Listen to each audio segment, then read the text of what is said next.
Alright, so we just finished Bios Megafauna 2. And this is a start of a campaign. We're going to play Bios Origins next.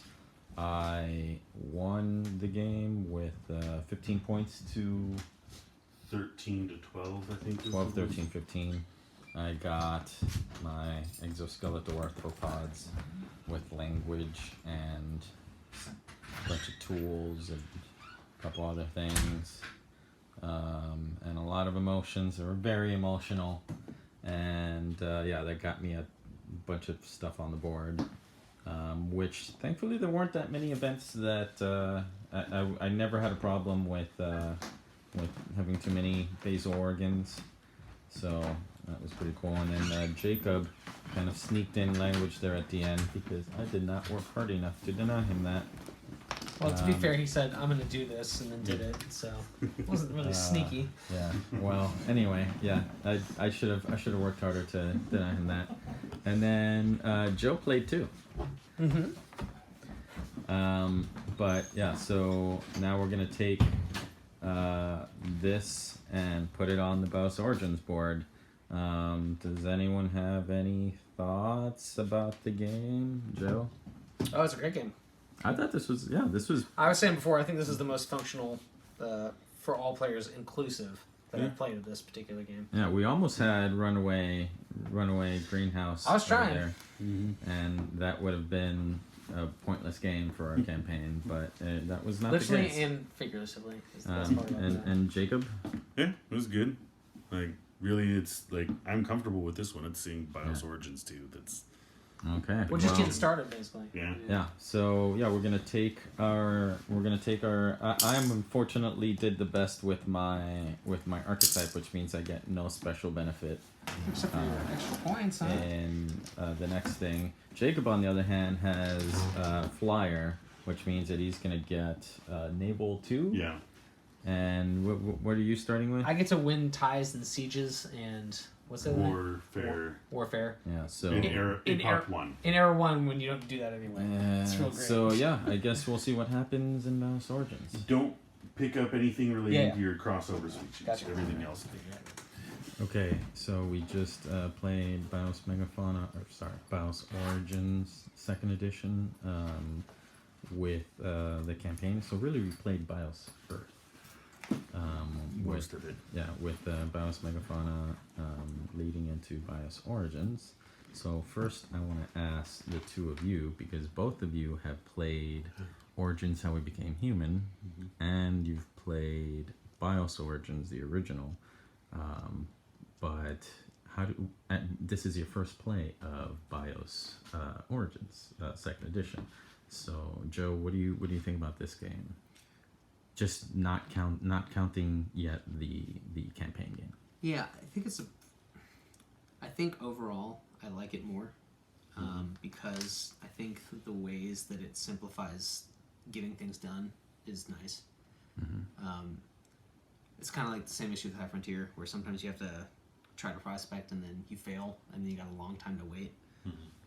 I feel like the game has an epic enough scope and it's challenging enough as is to not have to include those kinds of things. It makes it less simulationist, but maybe more enjoyable. Yeah. So I like that. I like the card economy a little bit better. There's a lot more you can do to bid instead of just waiting for the one to flip on everyone's turn. But there was a little something about the end. It felt a little too easy to get up on all the tracks. And I think we were both kind of looking at it's kind of fun to look at how to carve a little bit out against your opponents. Like, oh, if I just go up one more on this track, it could matter. But what I liked about the other one was that it was really hard to get up on there.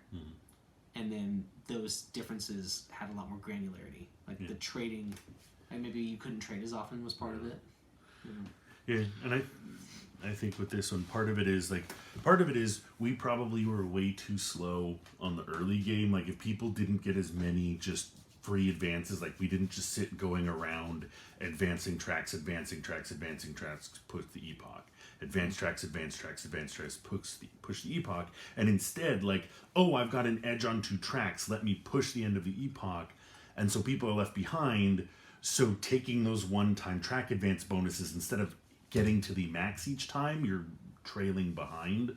and then the tempo, like then the different advances matter. That's true. Like, because we basically got to the point where we almost capped everything, and I bet that like with more plays, you don't cap everything. You get like But in that the doesn't middle. prevent people from trading to catch up. Still, No, but it matters. Like, you have to choose what you trade for, and since only your best area matters for scoring, like that decision can matter because you may need the boating, but this could be your worst spot for scoring. So I'm taking a thing now that helps me on the board, but if the game ends too early, it doesn't translate into endgame points. Well, the other thing I'm just realizing as I'm hearing you talk is that because we played the campaign, Yeah. it affected our setup, Yes. and I feel like we were all pretty hamstrung in similar ways. Yes. So we developed in similar Yeah. pieces. So that's an issue, perhaps. And we did and start with this Pangea thing, which is not normal. Well, which Yeah. we'll talk about. But I think it did in a affect second. how I'm But thinking yeah, about comparing them. I had a lot of the same comments in my first game where I really liked the new With the dual-sided cards yeah, and all that. with Yeah. and the way that it adds the actions and all of that, because it does mean that you can do more things than just drawing a card, which was a big problem in the old game. Yeah. But I also thought that I liked the more simulationist elements of the old game. I felt I like know how much you loved talking about making zebra go extinct. yeah, and just the thematic nature of it, of Yeah. like these things are harder to domesticate, and it does seem easier to do things in this game than it does in the old game, and I don't necessarily like that. So I can definitely see like that where it's like it feels, I don't know, it feels like it was gamified maybe a little past what I would like. I think there's something lost, but I think I'm still preferring it this way. Is my take on Yeah. it. But I do hear what you're saying. I'm 100% on board with this because the thing is, to me, calling something simulational because you have significantly increased the statistical odds that it will happen, that doesn't feel simulational to me. Like the fact that, like, what is it, to get to energy whatever on the first edition, Energy 3. there were only 2 cards in the deck that did it. And it's literally just the only way you get there is to just mill and mill and mill. And that I understand. That, Like- that was a problem with the old game. But And I it's the feel same like thing with like the die rolls with domestication could be the same way, where like there's only a target number that you hit, depending on where you start out, where you are on the board. So I'm having a 1 in 6 chance. That's not simulational to just sit there and roll a die here's with the the thing. same level of probability.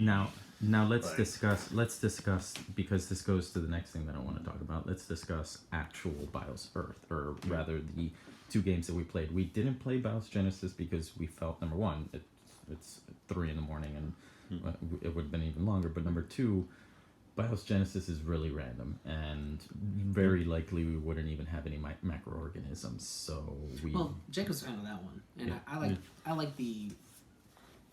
I like watching that game unfold, but you know, as far as player agency. But in any case, we started with Bios Megafauna, and we played a game of Bios Megafauna. We enjoyed that game of Bios Megafauna, yeah. and our ending Cratons and Bios Megafauna is how we started in Bios Origins, which was basically a jungle planet because we had a lot of plants. Joe was the plants.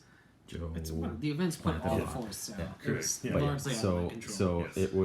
it was a jungle planet, which in this game means that it was a lot of things that we couldn't do. Yeah. We were basically stuck where we were for pretty much the entire game, and that's a problem with the simulational elements. You know, Well, is the fact that like some people would call it a problem. Yeah. Some people would call it interesting. yes, So Yeah. this But- might be a 1 in 100 game that some people would really get excited about. Yeah. I mean, But so I'll start with my issues with this. My issues with this as compared to, and again, we've all played Bios Origins, the original Bios Origins, which is Bios Megafauna first edition, which is right here with Bios Origins How We Became Human first edition. And this is the original board that the second edition was based on. And in this game, you play, you know, it looks, as you can see, this looks very similar to this, only, you know, not as graphically nice. But essentially how this works is you take these chits, which are the biomes.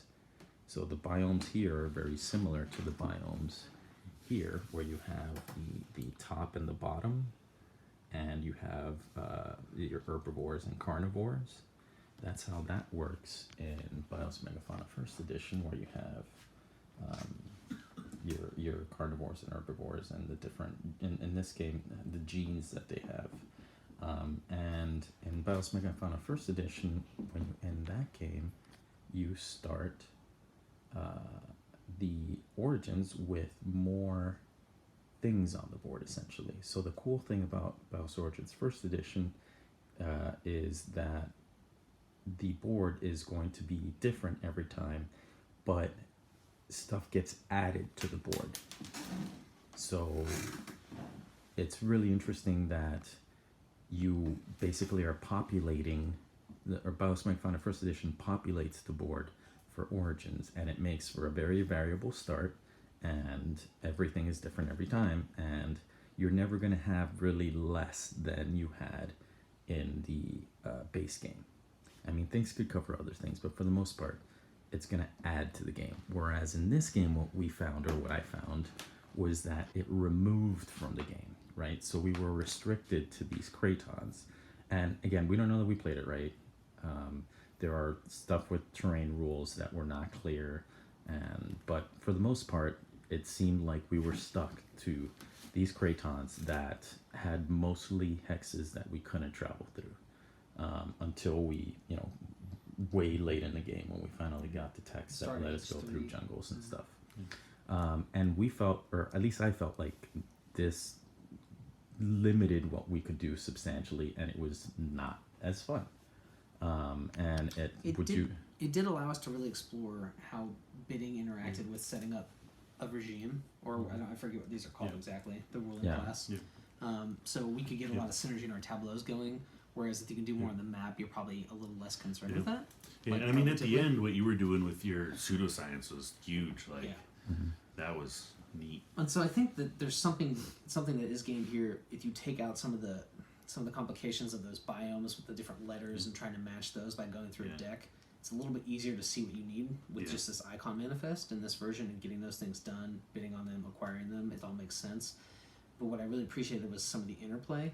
I especially loved this crisis track, how that really it made sense thematically, but then also had an effect on the way you were trying to score, or how the things that related, like if you do this, it depends on your immunization, which is, it's very similar to that game, but I think it's just a little more spelled out here. I agree. I like Biomes Origins Second Edition. I like the actual game. I feel like the Craton setup though is well, and so we had talked about.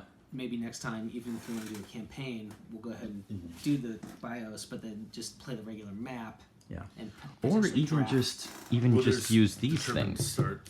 Yeah, if you want, like these things right here, you can make your own. I feel like even making your own custom map. Yeah, and he was saying is if there's better. enough of those, that would have been preferable. But my thinking is, what you really want is the asymmetrical start on the tracks, so that you push that a little bit more, at least in my mind. Yeah, but the other issue with that, and I was talking about this with Jacob, is Jacob clearly had the best start. Like he had the flyers, so the flyers gave him. I feel like we gave him one for his money. Two navigation? Yeah. They gave him 2 on this track. But see, right that only matters if there's not stuff you can do. That matters if you have to go on a raft to get somewhere. Yeah. So that gave him a leg up because of this map. If you start on the basic map and everyone's in their own place, there's stuff you can do, generally speaking. I feel like, especially because you're not making things but go if you're extinct playing, in this but if you're version. playing with the Cratons, you're probably gonna have a situation. I feel like we were even saying if the Cratons were more spread apart, it would just make it even better. Yeah. Well, my idea is that I'd like to try, if we do the campaign again, do your species, but start on the regular map, or just do the regular game. And I'm really excited to do that. Yeah, the regular game I'm happy to play again. And if I do play the custom map, I would probably just do the tiles and not the actual Cratons. This is a lot. This one's. I mean, you get these wood pieces to show you what kind of animals you can domesticate. But as far as these, you just have to look here and kind of remember. And graphically, that was the other thing. Is like what does this do again? What it's a does tall that do order again? to be able to integrate these games and ask for perfect componentry. So I understand that. But that being said, I don't think I'd lose anything by doing it alternative ways.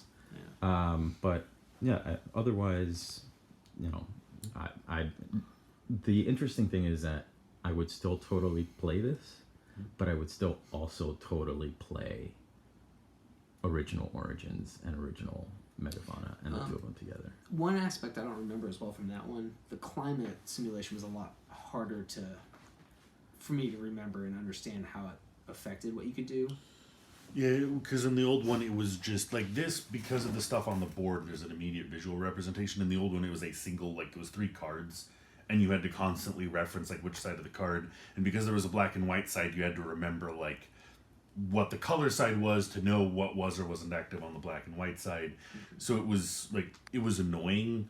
It was less fiddly though, because it was just 3 cards you could pick up and pass around instead of changing out the chits. One thing that I mentioned in my previous video is I don't know how I feel about players being able to basically make mountains and make glaciers and control the weather to that effect. In the old game, it was random, but it was random for everyone. So you. Well, it wasn't random. In the old game, it was just straight up specific spaces on. Yeah, there were specific spaces on the board though, but you couldn't on the other decide. side of this map, though, it's random, but it's No, it's the same thing. Well, no, the old one, it's not just specific spaces on the map. It's when you tundra, all the tundra goes. Exactly. There is That's what I 0 mean. randomness. Exactly. That's what I mean. predetermined. You don't. But right. Well, this isn't exactly randomness. This Right. all these spaces are liable, and it just depends on what the players choose. But what I'm getting at is that like players choose. Like you can it's not decide. truly random though. You can decide like, oh, I'm gonna put a glacier right here where it hurts you, or I'm gonna. Whereas in the old game, you just roll a dice and it kind of happens. Yeah, but I feel a lot of players will appreciate this because they will see the logic of someone else making that choice and be like, okay, that makes sense. We're opposing each other rather I than don't me know. just randomly getting To screwed. me, it's another issue of thematically. It doesn't seem to make Yeah, sense. I hear you. I could take it either way, honestly. But But otherwise, yeah. I mean, this game is great. I'm happy to play it again. It's nice production. yeah. It definitely, obviously, is improved graphically. The auction is so much better. How do I you can't all get over feel? So this was another thing that I missed in the old game is the innovation and fecundity tracks. Y'all that. Oh remember yeah, how? there was a little bit. The one thing that's lost here is that sense of building up and collapse and the chaos to go into the next age. I do miss that. The more there would be a little bit more of that if we did do more on the board, because the war is causing chaos, so you're constantly having like cards shut down and forced to change ruling class because you're getting attacked. Your society, like, if we had more on the board interaction, I think there would have been more. We would have had that feel more represented in a different way. Yeah. But because we only had very limited on the board interaction. Well, this is That something I was the talked thing. about with Jim a few times because the idea of a civilization game that shows that rise then fall and rise then fall in Origins, how we became human, that's so naturally a part of the game. Like, I can't get to the better stuff until I have a collapse. And part of the track you're talking about, the fecundity versus knowledge. But you have to admit that that's a little bit of a slog to get that thing working for you. I mean, whether it's fun or not. I feel like it was a really interesting part of the game, though. Particularly the having to like, okay, I really want to do this sexy thing, but I need to decrease my fecundity to be able to get the innovation actions to do the thing. And that kind of like tension is completely lost here, where you don't like you can pretty much do everything you want to do, right? Like if you want to, if you know, you can, you have actions to spare. You have. You know, you can cultivate whatever you want to cultivate. I don't know. It seems... The other thing there is because we did the campaign, we all started off with a better, like, start. We had more cards out of emotions. And we didn't have to play through some of that. Yeah, but I did do that in my first game. And it wasn't it wasn't really that difficult to get Well, it's a hard free balance will. to strike. So we played Origins twice and then did the campaign once, the original edition. And I remember, at least in one play, multiple players at the table. I think we played it more than that. I can't do anything That- for like 4 turns in a row. Yes, so this this game is true. helps that quite a bit. It does, though I did find myself in my previous game where I still had that problem. I still got stuck in Africa. I still, you know, was only doing like one action until I could figure out something else that I could do. that there's still that issue, and even in the rule book it says, hey, you may be stuck doing this thing, and like this is how to like fix that. You have to revolt to this Imagine other the side or eons of whatever. history, and your But- fanatic sense of justice will be served. I mean, ultimately, these are. I mean, I think this is an immensely interesting game. I'm still happy to play it more. I mean, I played it twice this week, and I'm happy to play it again anytime. I'm excited for my copy to Yeah. show up in the mail eventually. at some point. But I think it's safe to say that this is the last time we put the Craytons on the board. Yeah. Probably. Yeah. So yeah, we can. I'd still be interested in playing a custom map, but for the most part, yeah, I think we'd probably just play Biomes Origins from now on. Yeah. And and maybe the campaign game if we really want to, because I mean, Biomes Megafauna is super fun, and It's a fun game in its own Yeah. right. Yeah. It does make you play. It makes you play that game differently, though. it does, because I was gunning That's- hard for those emotions. Yes, that's an And Jacob clearly, Yeah. got that flyer with Yeah. language. Thank you, or you're welcome, by the way, for giving you that last card. I gave it to Yeah, you, he gave but Yeah. He even paid for it. For Yeah, you. I told you I was gonna do it. so and one last thing that I'm interested in talking about is the scoring, the BIOS Earth scoring. So the way the scoring works is you get a point for everyone that you beat in every game. So I got 2 points for winning BIOS Megafauna, and Jacob got a point for scoring second, and Joe got 0 points for that. Yep. Yeah. And then going into this game, all I needed to do was score second to at least tie, right? And Yep. you needed to win to Yep. win, yes, and if Joe wins, then I tie with Joe. unless Joe wins and you get last, we could have had a 3-way tie. Yes, but there is a little weirdness there in that I want to either win myself or help Joe win. Yes. And you know, Yeah. so Yeah. I mean, do we care about campaign scoring? Do we? I don't as much. It's Like- really just distilling it down. Yeah. And the thing is, it's trying to. I mean, in my opinion, it's trying to make it so that you can't just do a blowout in one game and then toss the other one. Right. Like, whereas I feel like if we did the campaign, you play Biomes Megafauna, you just play it to set yourself up for the second for Biomes Origins. You don't score anything in Megafauna, and then the Origin score is the one that matters because you had a whole pre-game to set yourself up to do the best that you can. And I think that's how. Isn't that how Neanderthal to Greenland works, where you just kind I of don't set up for know. Greenland? I can't remember. My thought is, if anything, do 0, 1, 2 or 0, 1, 2, 3 if it was a 4-player game, and then for the next game they'll do like 0, 1, 3, 5, 7 to just kind of inflate it a little bit, so there can be So some like Pax position Premier flipping. second edition style, where the last turn is like worth double or something. Yeah, but then that causes problems too. So I don't know. I don't know if it's that Yeah. important. Honestly. I mean, does it? Do we even really care what the score is? I don't think- Like, I I mean, think- we play this game I because think if it's it's competitive the and experience. you give each other like a hard time, Yeah. you're gonna feel satisfied, yeah. and that's what I feel like. So Yeah, and this is not a game you play to do like real competitive scoring. Like No. you want to play the game competitively to win. This is But definitely this like is more not of an like experience game. Yeah. yeah. There you All go. right, so yeah, that was our play of Biomes Origins, the campaign, and I hope I hope we get to do this again sooner than later. All right, Sounds good. any more thoughts? Hail Alright. the cephalopods. We are the Maybe in Merfolk next time. Yeah, Merfolk is cool. Yeah, we'll try I Merfolk. definitely would want to try that next time. That said, Cytoskeletal. that said, this one had bird people and mer people, so so we need to maybe try that again. All right, so yeah, that was Biomes Origins.